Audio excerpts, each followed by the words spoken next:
He kōna ipurangi tēnei nā te reo irirangi o Aotearoa.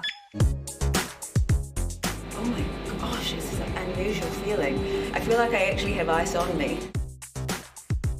It's like a love-hate relationship.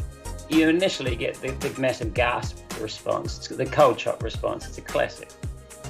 It's gonna feel so nice. When you come out and the blood rushes back into the extremities, that's actually a really great sensation. You ready? Yep. Okay, so here we go. Welcome to Healthy or Hoax. I'm Stacey Morrison, and this was a challenging episode for me. You've got 30 seconds, Stacey. You're doing great. I'm really glad that I have gloves on. Okay, I'm starting to shiver now. This week we're looking at cryo-therapy, which is really just a fancy way of saying cold therapy. There are a couple of different ways to treat yourself to cold immersion therapy, like having a cold shower or taking a dip in freezing water. Or you can go high-tech and hop into a cryo chamber. So that's what we did. There's only one in New Zealand at the moment at Cryo Health Solutions in Takapuna on Auckland's North Shore. Jill Somerville runs the spa. So my background is I have a bachelor's degree in biology and I have a master's degree in physical therapy. So I got my schooling and my license as a physical therapist in California, and I've been a physical therapist for about 18 years. So I've always been in the rehab world. I visited Somerville shortly after the TV3 Match Fit guys. With these old bodies, it might be time to try a modern-day recovery technique. Back in our day, there was a couple of cold ones. Nowadays, it's a whole different kind of cold one. Bucker sent us here to cryotherapy, so I am a little bit nervous, I'm not going to lie. Okay, Hirini, pizza, come on in. So I had a bit of an idea of what was going to happen, but nothing could prepare me. So with the whole body cryotherapy, more skin exposed, the better, okay? But you do have to protect your extremities, so fingers and toes definitely have to be protected. So what you're going to do is you're basically going to be down to your undergarments. Mm-hmm. There are socks in the basket there, so you're going to grab a pair of socks, gloves, add any one of the slippers, a robe, and then you'll come on out. This is very exciting to me because my toes and hands are always cold. Yes, they will be completely warm in the nice woolies. For the outfits. You look so cute. It feels very weird. Or the cold. So first time, we do about 2.5 minutes. The max you can do in this machine is 3 minutes, and you'll get down to temperatures between negative 130 and 140 degrees Celsius, okay? I can't even get my head around what that is. Once you get down to about negative 100, you're going to really feel that change in the temperature. Okay, it's starting to get real. Yeah. Shoot, it's cold now. It's getting cold now. It's really cold. I know, breathe through it, breathe through it. You're getting oxygen. Am I supposed to move? You don't. If you actually move, sometimes it creates wind and you can actually feel. Oh, okay. So just try to relax the body, just kind of focus on your breathing. You're doing great. This is like... Well, listen, we can do anything for 3 minutes, but I would say right now, the time period where you're at, you've got about 40 seconds left. Okay. This is where you're going to feel maybe a little sting on the legs, a little pins and needles, insides of the elbows, back of the knees. You've got 30 seconds, Stacey. You're doing great. I'm really glad that I have gloves on. Okay, I'm starting to shiver now. Ooh la la. 20 seconds. So there's no more cold blasts. Home stretch. Oh my gosh, this is an unusual feeling. I feel like I actually have ice on me. It's gonna feel so nice. When you come out and the blood rushes back into the extremities, that's actually a really great sensation. Well done. Oh my goodness. Well done. I feel like I've got pins and needles. Yes. As I was warming up, Somerville explained how the freezing temperature causes the receptors in the skin to react, creating a fight or flight response, which results in the blood being diverted to the vital organs. She says while it's sitting there in your core, it's getting pumped full of oxygen, enzymes and nutrients, which then circulate through the body as you warm up. Well, I do feel good. I feel sort of zingy and not cold anymore. Yes. Yeah. A single 3-minute session in the cryo chamber costs about $70, but Somerville recommends a series of visits. around 3 has kind of been the magical number where people really start to feel a difference in their bodies. She says cryotherapy is gaining in popularity, with some of her clients getting daily treatments. I like to have it about once a week. So the more sessions you get under your belt, the longer your relief periods last. So for me, I feel like I can go about a month before I feel like I need to kind of get back in there, give myself a little boost, or, oh, my low back's a little bit sore, get in there and decrease some of the inflammation in my body. She says it's good for people with muscle pain or injuries. It is very effective to decrease inflammation, decrease lactic acid, decrease that delayed onset muscle soreness. Anyone having trouble sleeping? What we found is people that are notoriously poor sleepers, yes, they have noticed a change in their sleeping pattern. I think the science behind that is the norepinephrine that does get released within your system that kind of helps with your sleep-wake cycle. That said, also, sometimes it's a combination of the people that are unable to sleep. Maybe they have a lot of stress or stressful jobs. It has shown to decrease cortisol levels, which then helps to relieve your stress as well. So sometimes these things can kind of overlap and play into one another. Somerville also offers a cryofacial. The cryofacial is my favorite. It's a really nice, natural way to tighten and brighten your skin. With cryotherapy, it was originated back in the 70s by a Japanese rheumatologist. And so all of his clients and patients that had rheumatoid arthritis, osteoarthritis, what they were finding is their pain levels were decreasing and their inflammation was decreasing. But all of his patients that had skin conditions like eczema, psoriasis, dermatitis, all of their skin conditions were clearing up. So then they started noticing from the whole body one, because it kind of works from the inside out, increasing a change in that cellular production, pushing new skin cell growth to the surface. Their skin was improving. She says it's basically good for anyone looking for a bit of a pick-me-up. Honestly, almost everybody that has come in and tried it has felt some sort of benefit. And usually within that first hour, you get that endorphin rush. So people feel very energetic. It's a little bit of a mood booster. So there's actually been some really great studies that have come out, with depression and anxiety. 1, 2, because like I said before, it decreases that cortisol level, which help kind of decreases stress. The endorphins give a little bit of a mood boost. It is an alternative practice. So, with science, they don't always put a lot of time and money towards alternative practices. But in Europe, it's been around for 20 plus years. So more and more studies have been coming out between Europe and the United States. So now we're at the science. It's time to bring in Jim Cotter. We had your classic video call. Kia ora, I can hear you. Are you there? Kia ora, Stacey. Kia ora. Dr. Cotter is a professor in environmental physiology and exercise at the University of Otago and knows a thing or two about the cold's effect on the body. I did my master's research on hypothermia, immersion hypothermia.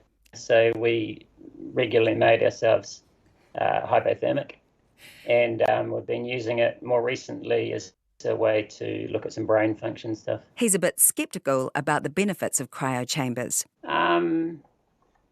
It provides income, I guess, and it provides a way to keep money moving in society. I don't see any benefits really other than that. It can make people feel good, but so can a cold bath, so can a cold shower. Yeah, I'd be struggling. We'll come back to Dr. Cotter and the science, but he raises the other super popular form of cold immersion therapy that we want to look into, ice baths. Their popularity is partly thanks to a Dutch guy called the Iceman. For decades on end, Wim Hof, widely reckoned as the Iceman, has done the unthinkable. With over 23 world records, including one for taking the longest ice bath and completing a full marathon above the polar circle in temperatures close to minus 20 degrees, he proved the impossible. Wim Hof is an extreme athlete who's come up with this entire breathing method to help withstand freezing temperatures.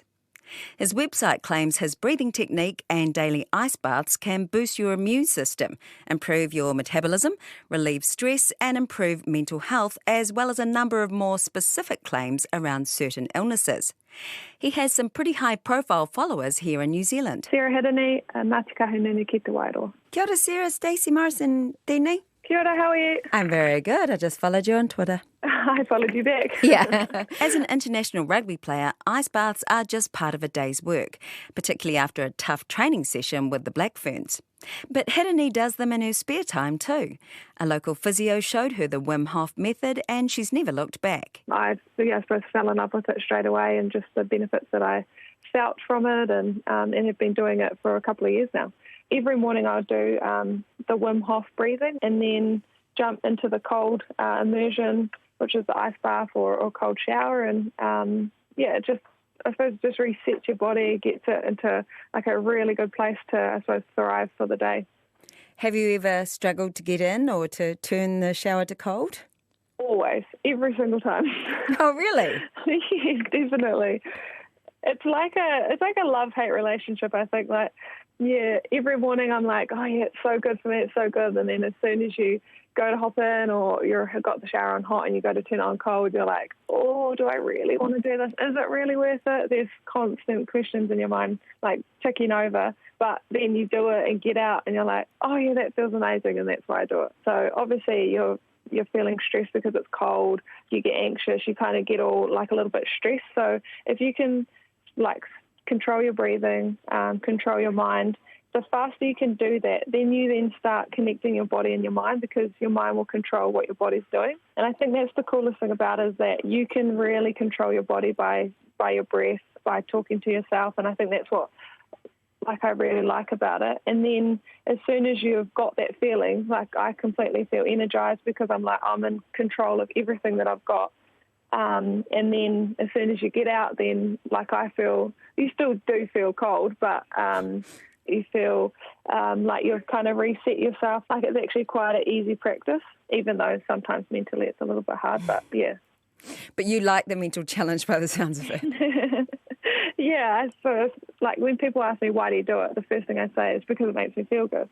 Like you don't choose to do stuff if it doesn't make you feel good. So, yeah. It makes you feel good after feeling bad. Is that right? There's only a 10-second feeling of feeling bad, or more like the build-up of before you even hop in is the worst part. Hirini has a tub at home which she bought online, and she fills it up with water and salt ice. She stays in for about 5 minutes. Now, when you talk about this breathing, I know it might feel weird to do on the radio, but could you share with us what it sounds like or what it is?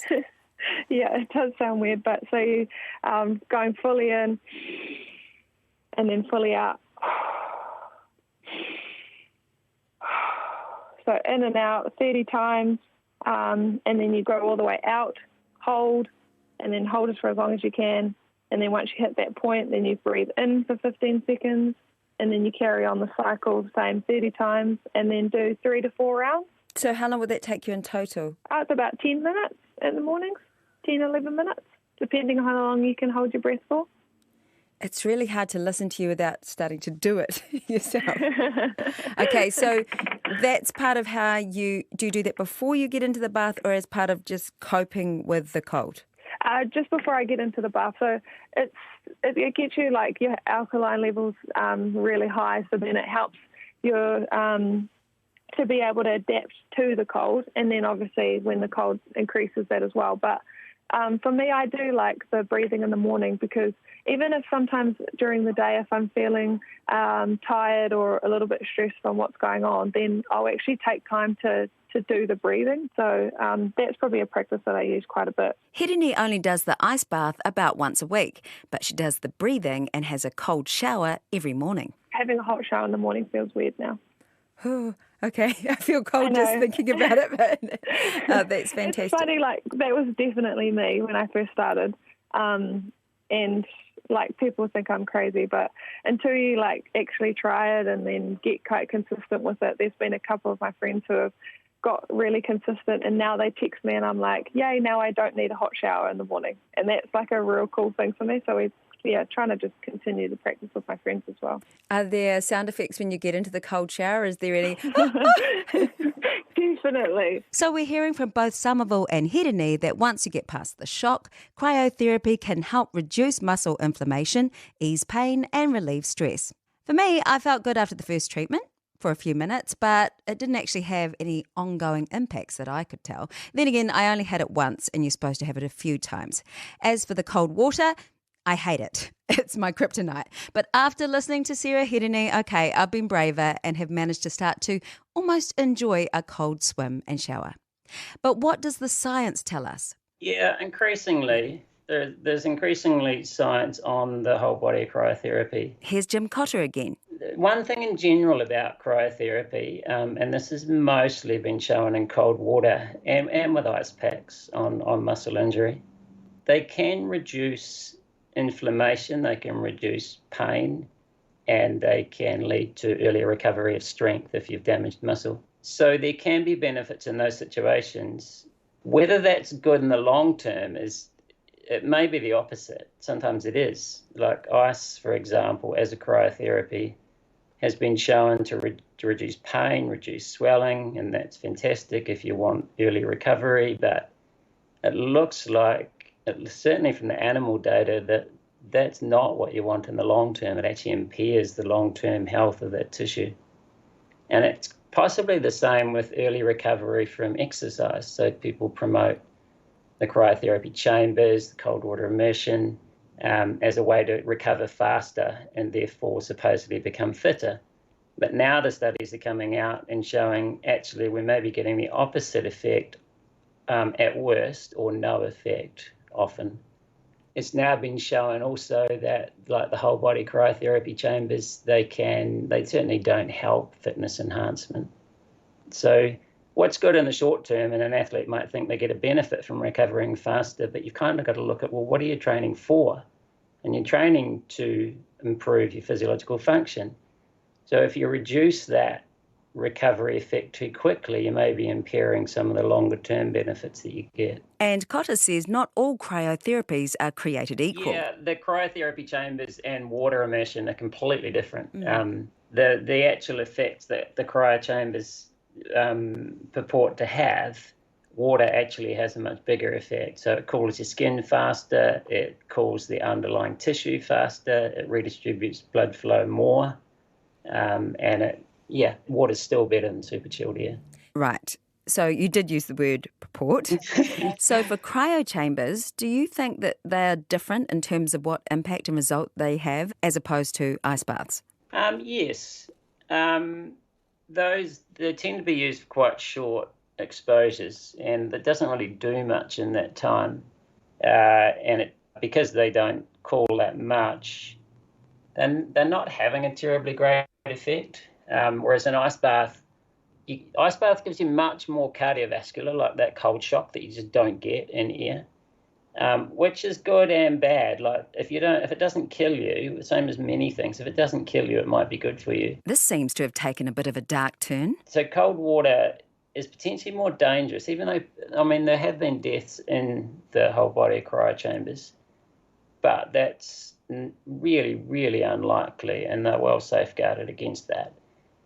But there'll be a lot more deaths in cold water, and that's because they're really hard on the heart. Like the gas that you get, you also get a really strong activation of your sympathetic nervous system, and that does two things that are hard on the heart.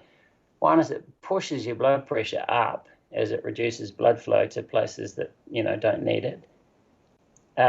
So your heart has to push against high blood pressure, which means it has to do a lot of work.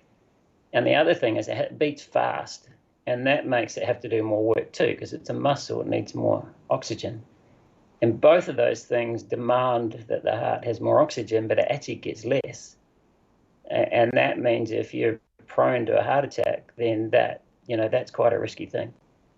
So cold water has a much more profound effect than cold air. So cryotherapy can help with reducing pain and swelling in the short term, but by doing that we might be stopping longer term development. And worst case scenario, the shock of cold water immersion could kill you. I've got a pretty good idea of how Dr. Cotter might rate cryo chambers. Yeah, you might be able to guess. Do you want to say it or do you want me to? You say it, and then I'll say if it's what I thought it was. Well, at the moment, I think it's a 0 or a 1. That's exactly what I thought. And I guess what I'm taking into account there is the data are often from another situation, that from an ice pack or from cold water, and then they're extrapolated onto cryotherapy, onto that form of cryotherapy. And it's mostly also for me that you can just gain those effects so easily in so many other ways. And the short-term effect isn't necessarily the same as the long-term effect. It may be the opposite. So that's why I'm going with a very low score. And in particular, it costs people real money and it costs the planet. And I just think we have to factor those things in. And once you do that, it doesn't score well. It might sound like Cotter is down on all cryotherapy, but he's actually pretty positive about activities that take us out of our comfort zone in a non-life-threatening way. I mean, I'm an environmental physiologist, and I just think we've built an environment that has none of those useful stresses in it. Cotter says challenging our bodies can be done safely, like building up your stamina by taking up ocean swimming in the summer and keeping it up through the winter. That risk actually reduces a great deal after you've got used. You only need to do that a few times and you get a much less of that cardiovascular effect. It really happens quite quickly. And then maintaining it, of course, and it could have huge benefits, particularly for our mental health. Yeah, and that gets at another point which is completely different, and that might be the future of cryotherapy, and that might be much closer to 5. We haven't even talked about those effects, but it's very early days in that research, and there could be some really good antidepressant effects and some structural effects in the brain. But they're going to be from exactly what you say. They're going to be cold water swimming. So if it doesn't kill you in the process of having a heart attack through the cold effect, which would be kind of inconvenient, we might be talking much closer to 5. Tēnā koutou katoa. Thanks for listening to Healthy or Hoax, hosted by me, Stacey Morrison. A special thanks to Jill Somerville, Sarah Hirini and Dr. Jim Cotter for their expertise. This episode was produced by Liz Garton and mixed by Alex Aylett McMillan. The executive producer is Tim Watkin. You can find all the other Healthy or Hoax episodes on the RNZ website or any of the podcasting apps, along with heaps of other great RNZ podcasts like the new season of Conversations with My Immigrant Parents. Next week, I'm getting my DNA tested to see if it has any insights into my overall health.